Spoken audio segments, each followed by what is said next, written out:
ঘরে পিঁপড়া আসা কিসের আলামত?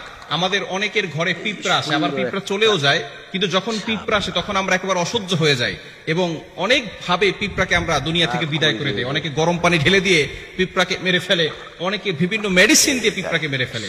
এই ঘরের ভিতরে পিঁপড়া আসা কিসের আলামত? পিঁপড়া যদিও ছোট্ট একটা প্রাণী, কিন্তু আল্লাহ তাআলা কিন্তু এই পিঁপড়ার ব্যাপারে একটা সূরা নাজিল করেছে, সূরাতুন নামল। নামল শব্দের অর্থ হচ্ছে পিপিলিকা।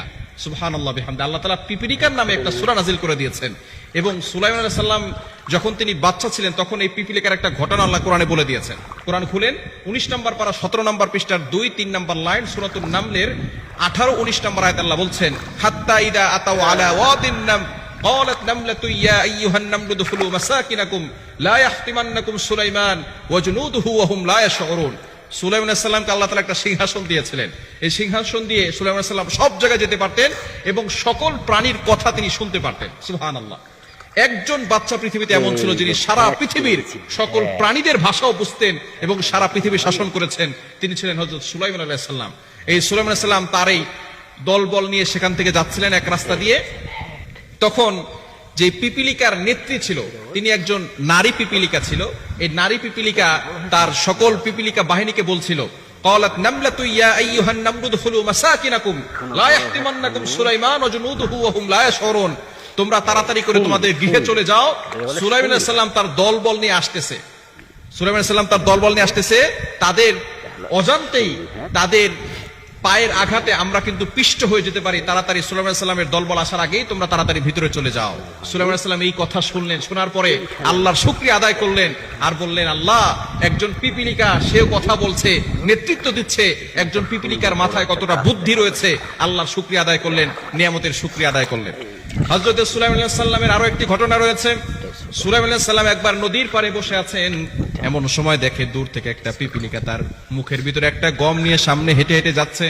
নদীর পাড়ে যাওয়ার পরে অনেক সময় ধরে অপেক্ষা করছে। হঠাৎ করে দেখে নদীর কাছে একটা ব্যাঙ এসেছে।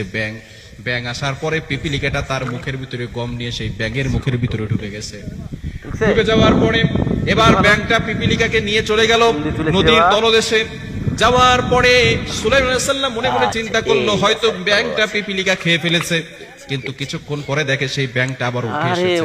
উঠে আসার পরে এবার দেখে সেই ব্যাঙটা তার মুখ থেকে পিপিলিকাকে বের করে দিয়েছে। তার মুখে আর গম নাই। সাথে সাথে সুলাইমান আলাইহিস সালাম অবাক হয়ে গেল, দেখলাম তার মুখে গম আছে। আবার ব্যাঙের পেটের ভিতরে ঢুকে গেছে, মুখের ভিতরে ঢুকলো। আবার দেখলাম ব্যাঙ কিছুক্ষণ পরে আবার সেই পিপিলিকাকে নামিয়ে দিল। এর কাহিনী কি?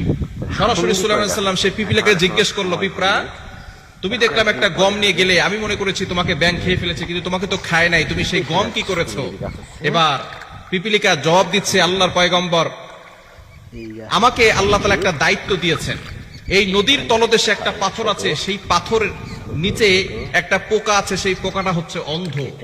আল্লাহ পাক রব্বুল আলামিন আমাকে অর্ডার দিয়েছে 3 বেলা তার জন্য আমি একটা গম করে নিয়ে যাব এবং আমাকে সাহায্য করার জন্য আল্লাহ তাআলা ব্যাঙকে পাঠিয়েছেন। সেই ব্যাঙ আমাকে নিয়ে যাচ্ছে এবং আমরা দুইজনে মিলে তার জন্য খাবার, সেই গমটা তার জন্য এক বেলার খাবার দিয়ে আসি।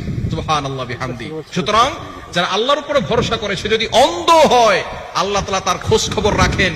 রিজিক নিয়ে টেনশন করছেন, রিজিক নিয়ে টেনশন করবেন না। এই ছোট্ট পিপিলিকার মাধ্যমে আল্লাহ তাআলা একটা গম দিয়ে অন্য একটা প্রাণীর রিজিকের ব্যবস্থা করতেছেন সমুদ্রের তলদেশে।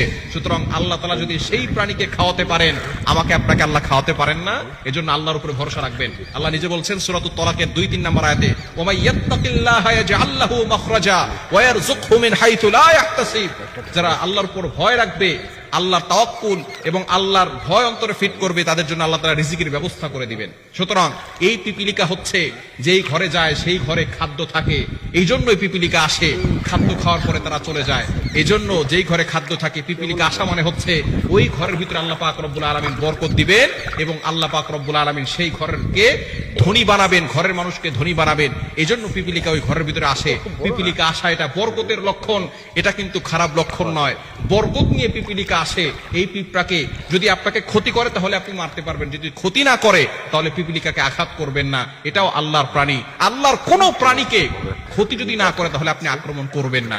কিছু কিছু প্রাণী আছে যারা ক্ষতি করার আশঙ্কা থাকে, নবী সাল্লাল্লাহু আলাইহি ওয়াসাল্লাম তাদের ব্যাপারে আঘাত করতে বলেছেন। এছাড়া অন্য কোন ছোট ছোট প্রাণী আছে আপনি চাইলেই তাদেরকে মারতে পারবেন না, কেন তারাও কিন্তু আল্লাহর প্রশংসা করে, আল্লাহর জিকির করে। এজন্য এই বিষয়ে সাবধান থাকবেন। পিপিলিকা আসা মানে হচ্ছে আপনার ঘরের ভিতরে বরকত আসা, আপনার ঘর আলোকিত হবে, আপনার ঘরে আল্লাহ তাআলা সম্পদ দান করবেন, আপনাকে আল্লাহ ধনী বানাবেন। এজন্য পিপিলিকা আসলে আপনি হতভম্ব হয়ে যাবেন না, আপনি আল্লাহর শুকরিয়া আদায় করবেন, আল্লাহর কাছে বেশি বেশি করে দোয়া করবেন।